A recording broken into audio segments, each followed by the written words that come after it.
I remember a teacher that I had. Now, I went through the 7th grade. I went to the 7th grade. I left home when I was 10 years old because I was hungry. For over 4 decades, it lay hidden in the shadows, tucked away with a sense of reverence and fear. Fear that releasing it would shake the world in ways no one could imagine. Only recently, it finally emerged. Locked away in studio vaults, labeled too emotional by network executives, was Red Skelton's final television performance. But this wasn't just any performance. Watching it, you felt as though Red had transformed the camera into a confessional. Behind the painted smile and playful gestures were raw admissions, stories of family tragedy, career secrets, and personal failures. Secrets so intimate, they had been deemed unfit for public eyes, until now. In this video, we peel back the curtain and reveal the side of Red Skelton that the world never saw. A side that brought millions to laughter, yet carried unimaginable pain behind every joke. Even 16 years after his show was cancelled, Red Skelton was far from forgotten. In the mid-1980s, the world began remembering him. He received an honorary degree from Ball State University, and in 1987, a Screen Actors Guild Award solidified his legacy. Suddenly, a generation that grew up with him remembered the voice, the face, and the sadness hidden behind the laughter. By 1989, 3 missing episodes of The Red Skelton Show were discovered. A year later, 16 more were included in the Lost Episodes, a VHS collection unearthed from private collectors and old studio vaults. These weren't mere reruns, they were pieces of history thought lost forever. In 2013, over 200 hours of unaired kinescopes surfaced in Indiana. These weren't just sketches, they were censored pieces from the 1950s addressing race, civil rights, and social justice, material the networks had once rejected.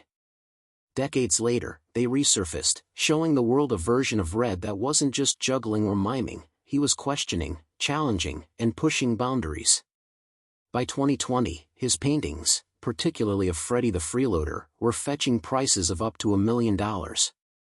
Red, who had started painting in the 1960s, eventually earned more from his art than from television.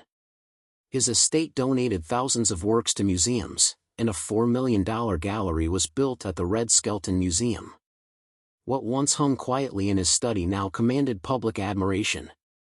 In 2024, the Paley Center for Media unveiled a treasure trove of outtakes and bloopers from his final TV episode in 1971.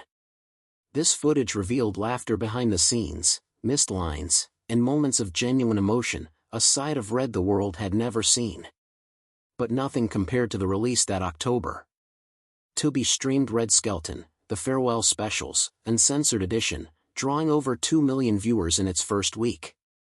Among the footage, a 45-minute version of Freddie the Freeloader's Christmas dinner stood out. Red wasn't performing, he was revealing himself.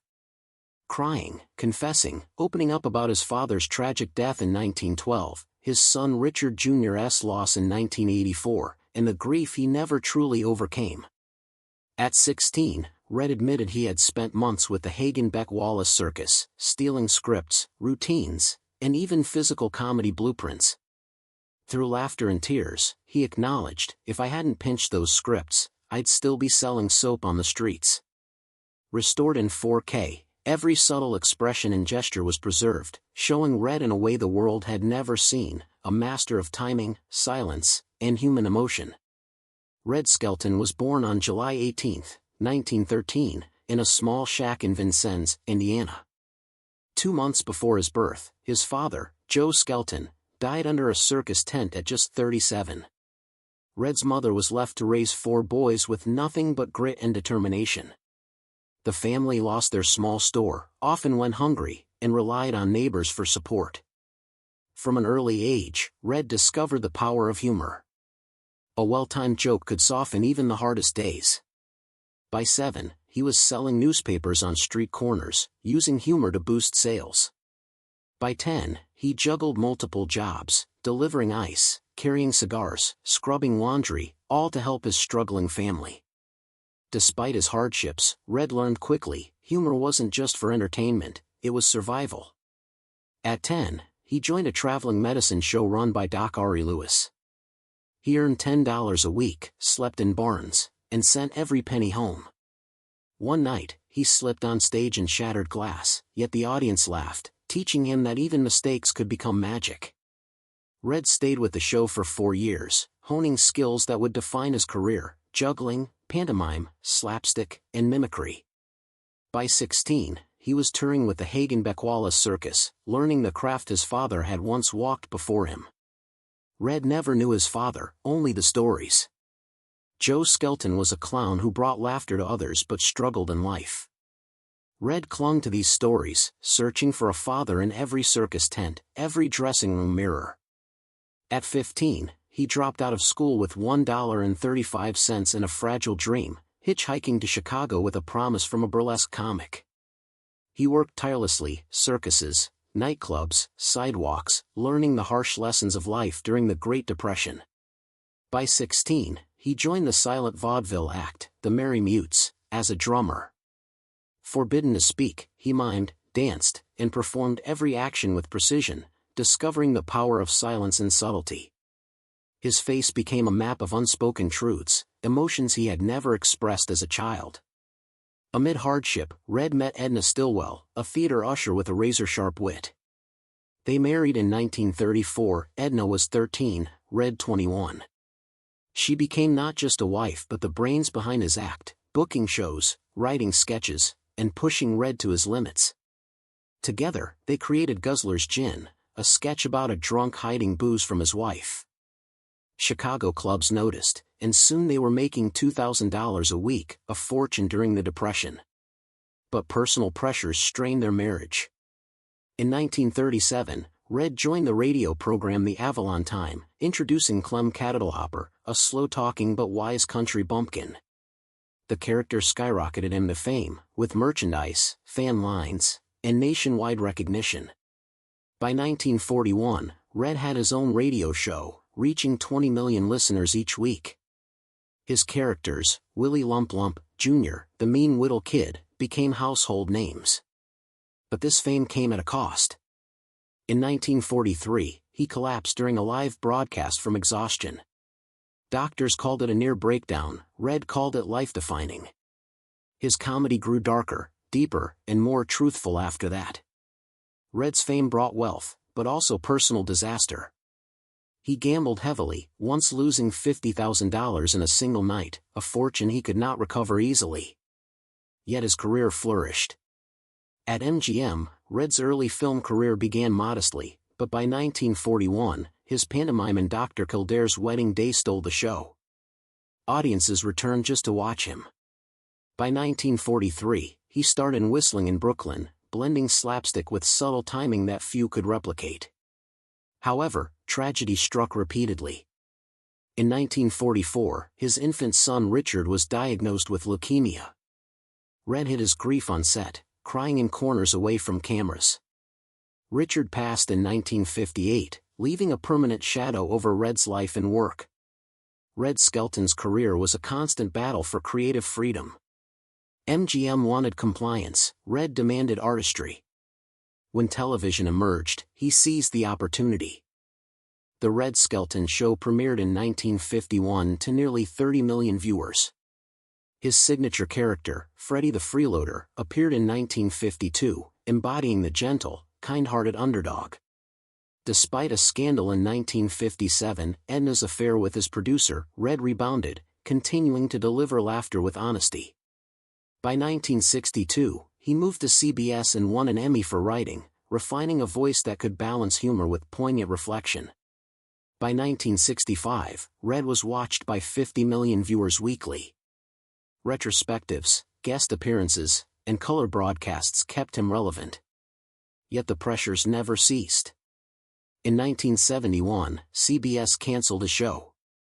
Red said goodbye softly, the era ended, but the love for him remained. The 1970s brought IRS troubles, remarriages, and further grief. His son's death, second wife's passing, and personal health struggles led him to painting over 50,000 works that became his new voice, his enduring legacy. Beyond the public persona, Red faced unimaginable losses. A failed marriage, the death of his son, near-fatal car accidents, and chronic illness marked his later years.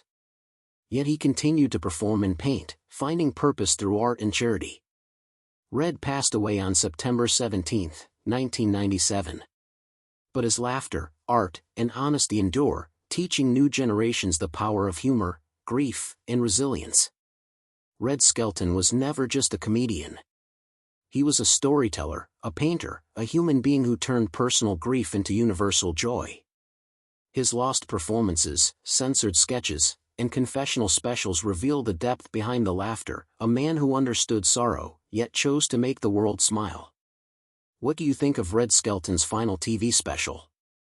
Could you imagine hiding decades of truth behind a painted smile? Share your thoughts in the comments, and remember to like and subscribe for more stories about the untold lives of legendary figures. Freddy the Freeloader wasn't just a character. He was Red Skelton's mirror, a reflection of the world he had grown up in and the man he had become. Freddy walked with a limp, wore ragged clothes, and spoke little, yet he carried a heart bigger than most people Red had ever met. Audiences saw humor in Freddy's misadventures, but beneath the surface was a quiet commentary on human kindness, resilience, and hope. Freddy's sketches revealed the subtle pain of poverty, the beauty of small gestures, and the universality of laughter. Red admitted that Freddy had been inspired by a man he once met during his rough years in Chicago, a homeless wanderer who taught him that even when life strips you bare, dignity and joy can survive. This wasn't just comedy, it was empathy turned into performance. By the late 1950s, Freddy became more popular than many Hollywood stars. Children memorized his lines, adults quoted his routines. And yet, despite the applause, Red carried Freddy's own sense of loneliness behind the painted smile. Red's career wasn't just about laughter, it was about speaking truths that networks feared. In the 1950s, he wrote sketches tackling racism, civil rights, and social inequality, material too controversial to air at the time. Rather than discard them, he stored them away, preserving a vision of comedy that could question, challenge, and provoke thought. Decades later, these sketches resurfaced, offering the world a side of Red rarely seen, a man unafraid to confront the uncomfortable, to push boundaries while maintaining his humanity. The rediscovery of these sketches reminded audiences that Red wasn't just a performer, he was a chronicler of society, a subtle activist hidden behind the mask of a clown. Even as his career soared, Red Skelton faced heartbreak at home. In 1957, Edna, his wife and longtime collaborator, confessed to an affair with his producer. The betrayal shook him to the core. Red's immediate reaction was raw. He punched a hotel wall, shattering his hand. For weeks, the press covered the scandal, painting him as the grieving husband, the betrayed artist. But Red kept performing, keeping laughter alive for millions, even while his personal life lay in ruins. Within months, he remarried, but the scars lingered. His daughter, Valentina, was caught in the middle, forced to navigate the turbulence of fame, family, and public scrutiny. Red's pain became part of the silent story behind his laughter, proof that even those who bring joy to millions are not immune to suffering. Few knew that Red Skelton had performed for soldiers during World War II. In June 1944, he enlisted and spent 18 months in Europe, staging shows during blackouts, entertaining troops in bomb shelters, and broadcasting over armed forces radio. Red didn't boast about this service. It was quiet, uncelebrated, yet monumental. He brought laughter where it was desperately needed, risking danger, fatigue, and emotional strain. This period shaped Red's understanding of comedy as more than entertainment, it was survival, solace, and humanity itself. In 1993, decades later, he finally shared these stories, performing at Royal Albert Hall for his 70th birthday before Queen Elizabeth II. The hall echoed with laughter, yet those who watched knew the depth of sacrifice behind each smile. Red's personal life was marked by repeated tragedy. In May 1958, his 9-year-old son, Richard, succumbed to leukemia, just days before his 10th birthday. Red canceled his show, replaced temporarily by Johnny Carson. Off camera, he retreated into silence, grief swallowing the man who had once lived for laughter. By 1961, despair led Red to attempt self-harm. Sleeping pills became a dangerous escape. Doctors saved him, but the Red who had danced freely, laughed unrestrained, and thrived on applause was forever altered. It was this grief that later fueled his charitable work. In 1963, he founded the Red Skelton Classic Learning Center, determined to give other children what he had lost. Through tragedy, Red found purpose, transforming personal pain into a legacy of support and hope. After years of stage, screen, and television, Red turned to painting. Following the death of his second wife, Georgia, in 1976, he withdrew from public life. For 3 years, he barely left home, painting obsessively. Over 50,000 pieces emerged from his studio, portraits of beloved characters, personal reflections, and quiet experiments with color and emotion. These works were more than art, they were therapy, a way to communicate when words failed. Red gave proceeds to children's hospitals, letting his art speak where his voice could not. By the end of his life, his paintings had earned him more than television ever had, cementing a dual legacy: laughter on screen, and color on canvas. Even in his 70s, Red faced immense physical challenges. In 1986, a car accident left him with 12 broken bones, shattered legs, and cracked ribs. He spent weeks in hospitals, enduring surgeries and recovery. Doctors later diagnosed him with chronic obstructive pulmonary disease, the consequence of decades of smoking. Red quit immediately, calling it the hardest act of willpower he had ever undertaken. Yet, despite illness, he continued to perform, paint, and inspire. His resilience became part of the legend, proof that even when life pushed him to the brink, Red Skelton refused to disappear quietly. Red Skelton's last television special wasn't just a goodbye, it was an intimate confession. Though recorded decades earlier, it remained locked away because networks deemed it too emotional. When it finally aired in October 2024 on Tubi, it drew millions of viewers, many encountering a side of Red they had never known. The footage included a 45-minute extended version of Freddie the Freeloader's Christmas dinner. But this wasn't just comedy.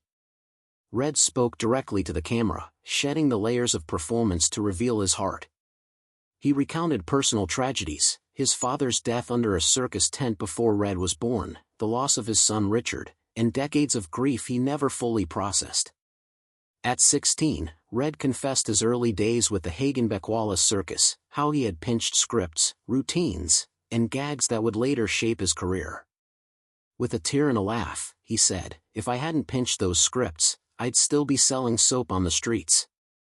The world saw not just a comedian, but a man unafraid to expose the raw truths of his life.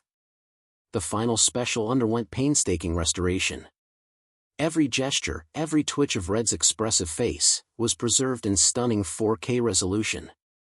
For the first time, modern audiences could witness the subtlety of his pantomime, the pause, the glance, the hesitation that carried so much meaning. The restoration took over a year, with technicians cleaning decades-old film, stabilizing frames, and restoring lost details.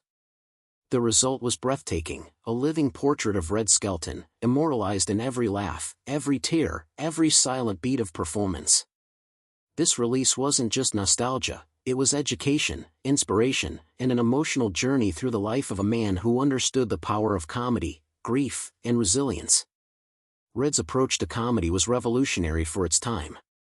He didn't rely on shock, obscenity, or exaggerated slapstick alone. He relied on humanity. His characters, Freddie the Freeloader, Clem Cattledehopper, and George Appleby, reflected real people, with flaws, quirks, and dignity intact. Through pantomime, he communicated what words often failed to express. His physical comedy was poetic, each gesture telling a story. Red once said, "A pause can be louder than a laugh." In the hands of others, it was just silence. In Red's hands, it was truth.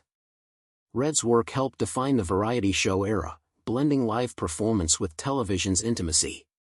He transformed comedy into a medium capable of reflection, empathy, and emotional honesty. Behind the laughter, Red carried scars few could see. His first marriage ended in betrayal, his second in grief. The death of his son Richard left a wound that never fully healed. The car accident in 1986 left him physically broken, while COPD weakened him in the years that followed. Yet Red's resilience was remarkable. He returned to the stage, performing in casinos, television, and charity events.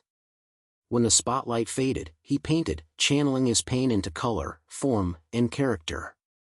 His art became another language, speaking where words and jokes fell short.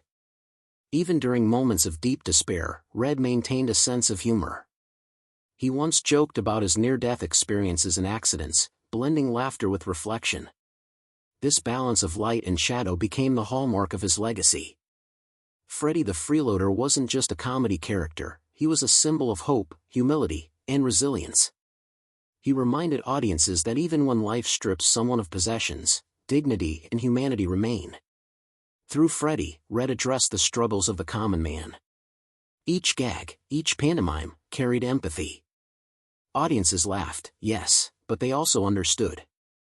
The character allowed Red to explore the human condition without preaching, making social commentary palatable and poignant. Decades later, Freddy inspired new comedians and artists, proving that timeless characters transcend their era, speaking to universal truths about kindness, vulnerability, and laughter. Red's career was not without controversy. In the 1950s and 60s, he wrote sketches addressing race, civil rights, and social inequality, material considered too provocative for networks. Rather than conform, he preserved these sketches, understanding their value for the future. When rediscovered decades later, these sketches revealed Red as more than a comedian. He was a subtle revolutionary, using humor to challenge norms and encourage reflection. He understood that laughter could open hearts, soften resistance, and illuminate truths. Red's courage to push boundaries quietly yet effectively cemented his place as a pioneer of meaningful, intelligent comedy. After retiring from television, Red poured himself into painting. The loss of his wife, the death of his son, and years of personal struggle transformed his studio into a sanctuary. Over 50,000 paintings emerged, many of Freddy, some of everyday people, and others entirely personal creations. Painting allowed Red to process grief, communicate silently, and leave a permanent mark on the world. The art sold for millions, and he donated proceeds to children's hospitals. In essence, Red's paintbrush became as powerful as his smile, both tools of healing, connection, and legacy. Red's tragedies informed his generosity.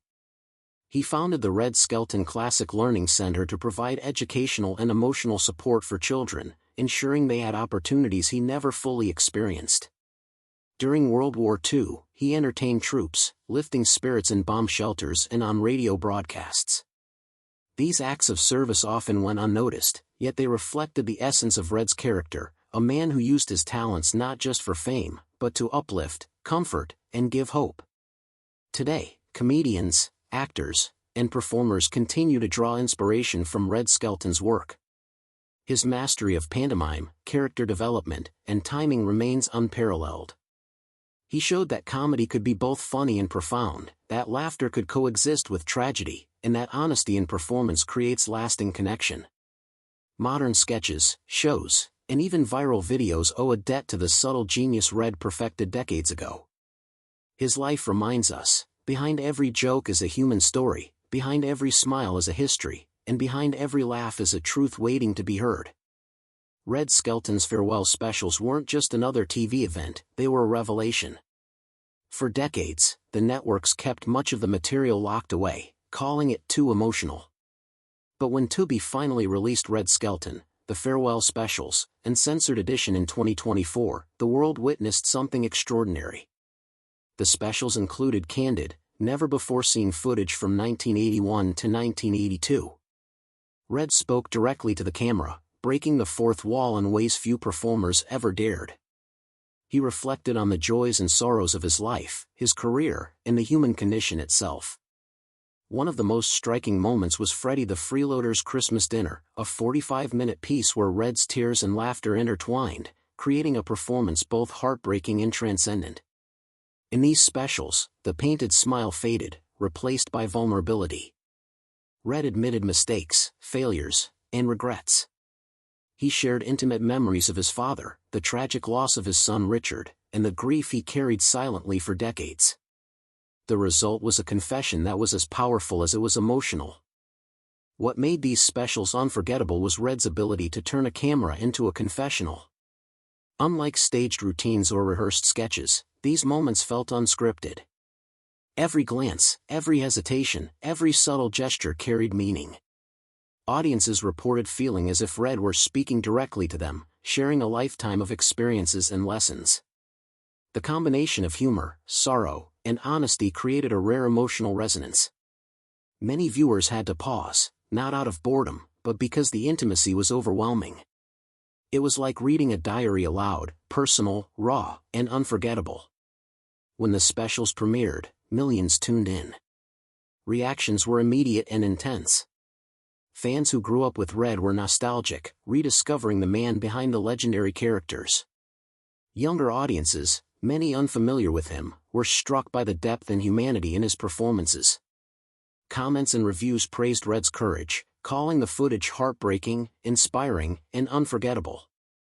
Many admitted to crying while watching, moved not just by his humor but by his honesty and vulnerability. For the first time, the world saw that behind the slapstick and pantomime was a man shaped by grief, resilience, and a relentless pursuit of joy. Through these confessions, Red didn't seek pity. He sought connection. He showed that even someone who made millions laugh carried heartbreak, mistakes, and human flaws. The final specials were painstakingly restored to 4K, ensuring that every subtle expression, every gesture, every pantomime was preserved. Restoration technicians spent over a year repairing decades-old footage, cleaning images, and stabilizing frames. The result was breathtaking. Viewers could see Red's expressions in perfect clarity, his eyes, his smiles, the tiny movements that define his comedy.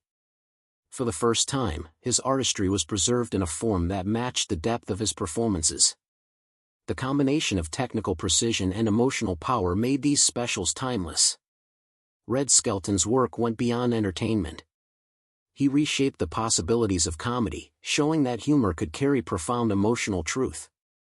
His influence can be traced through decades of comedians, actors, and performers who study his timing, pantomime, and character work.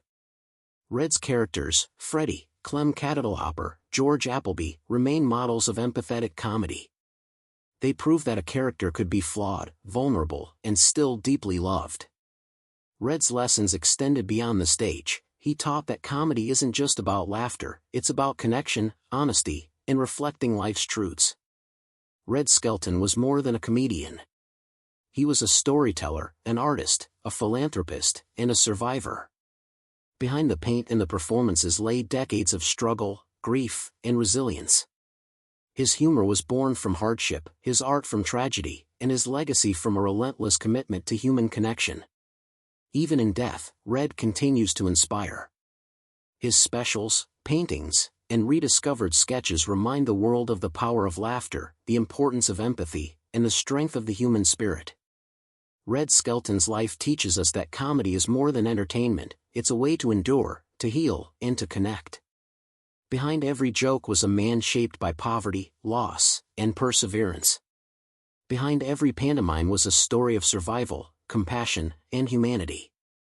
The rediscovery of his lost specials, censored sketches, and intimate confessions offers the world more than nostalgia. It offers a lesson: even the brightest smiles can carry shadows, yet they have the power to illuminate lives. Red Skelton turned grief into laughter, struggle into art, and human flaws into enduring characters.